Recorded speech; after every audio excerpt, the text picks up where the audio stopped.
Boa tarde, alunos. Nós vamos falar agora de sistema esquelético e muscular. Nesse primeiro vídeo, nós vamos falar apenas do sistema esquelético e nos próximos juntaremos com o sistema muscular. O corpo humano possui 206 ossos e cerca de 600 músculos. O nosso sistema nervoso, músculos e ossos agem em conjunto para que a gente consiga se locomover e se movimentar. Locomoção e movimentação não são as mesmas coisas.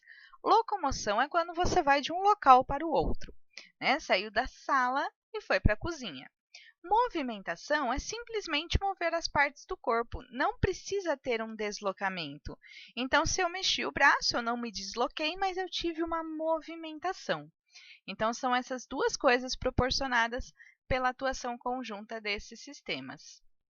Se você não tivesse osso, você seria assim como um slime. Você não teria uma estrutura de sustentação. O slime ele não tem uma estrutura de sustentação. Então, ele tem esse movimento ameboide. Porém, nós temos ossos, nós temos o sistema esquelético. Em média, o ser humano tem 206 ossos. E por que em média? Porque algumas pessoas podem ter excessos de ossos, e aí se tiver um osso a mais, que normalmente não teria, isso pode causar um certo incômodo, dor, dependendo do movimento realizado. E outras pessoas podem nascer com ausência de algum osso. E aí isso pode ter uma consequência que depende de qual osso está faltando, né? Dependendo desses 206 ossos, quais estão faltando, são as consequências que a pessoa teria por não ter esses ossos. Nós vamos começar falando do esqueleto axial. O esqueleto axial é o eixo de sustentação do nosso corpo. Aqui nesse esquema é a parte vermelha, que se eu pegar e dar um zoom aqui, é essa estrutura. Então, é dela que nós vamos falar no vídeo de hoje. Vou dar um zoom aqui do que ela é formada. Ela é formada pelo crânio, pelas costelas, aqui o osso externo, cartilagens costais, a vértebra lombar, sacro, cóccix, as vértebras torácicas e as vértebras cervicais. Então, nós vamos falar delas, dessas estruturas aqui. Primeiro, no esqueleto axial, a gente consegue localizar a caixa craniana, que são ossos achatados e as articulações deles são imóveis. A função deles é proteger o encéfalo, que é a junção lá do tronco encefálico, cerebelo e cérebro. A única parte móvel, o único osso móvel dessa caixa craniana é a mandíbula, que faz esse movimento aqui, ó, na nossa boca. Dando um zoom aqui nessa caixa craniana, nós temos que cada osso vai receber um nome, o que facilita na hora de uma cirurgia, de um estudo, o conhecimento. Então, aqui o osso occipital, parietal, frontal, temporal, o processo estiloide temporal, o zigoma, nasal, maxilar e mandíbula. A única parte aqui que é móvel, o resto não. Nós temos aqui no meio a caixa torácica, que é composta das costelas e desse osso aqui do meio, que é o osso externo.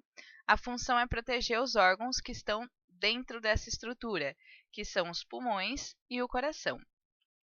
Aqui um zoom, então, ó, o osso externo. Pessoal, está escrito em espanhol, ok? Aqui desse osso externo saem 7 pares de costelas, que se prendem ao externo. 1, 2, 3, 4, 5, 6, 7. Então, as costelas que saem direto aí do externo.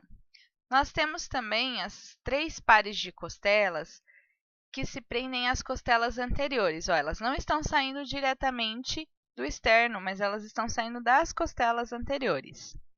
E nós temos aqui as costelas flutuantes, que são 2 pares que não apresentam uma fixação anterior.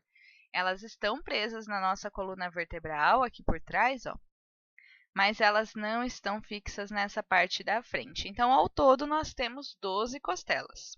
7 do externo, voltando aqui, 7 do externo, 3 que sai da anterior e 2 flutuantes. E nós temos aqui a coluna vertebral, destacada aqui na imagem, que é formada por um conjunto de vértebras sobrepostas e que apresentam, quando elas estão empilhadinhas, elas formam um canal central pelo qual passa a medula espinal. Então, aqui esses ossinhos têm esse espaço central aqui, onde forma o canal e passa a medula espinal.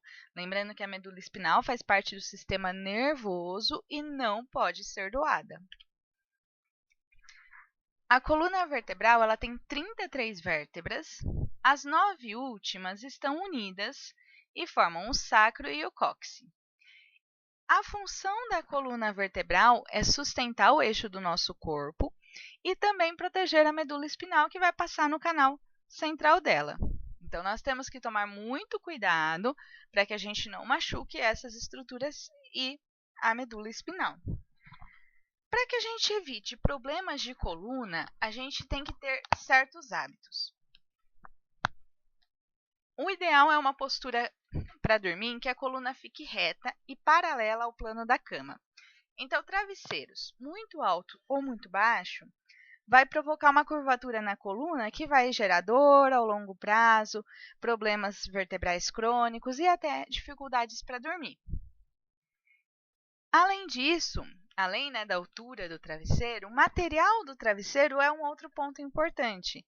Ele não deve ser nem muito macio, nem muito rígido, e ele deve ser trocado a cada 2 anos, porque o material vai cedendo de utilizá-lo.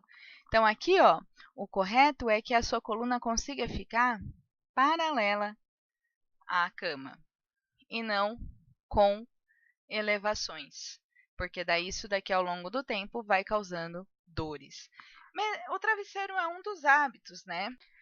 Devemos ter outros cuidados com a postura, como sentar da forma correta, porque sentar da forma inadequada, principalmente quando a gente fica muito tempo no computador, jogando videogame, ou usar mochilas muito pesadas, podem acarretar desvios na coluna. E alguns desvios já podem nascer com a pessoa. Nós temos aqui uma imagem que mostra a comparação do que seria a coluna normal e algumas doenças da coluna vertebral, como escoliose, hiperlordose ou hipercifose. Todas essas são desvios em alguma região da coluna vertebral. E talvez a história mais conhecida seja a do Corcunda de Notre Dame, que retrata a história de um personagem que tem a hipercifose, conhecido como Corcunda. Pessoal, espero que tenham compreendido. Continuaremos nos próximos vídeos falando um pouquinho mais do sistema esquelético e do muscular. Até a próxima!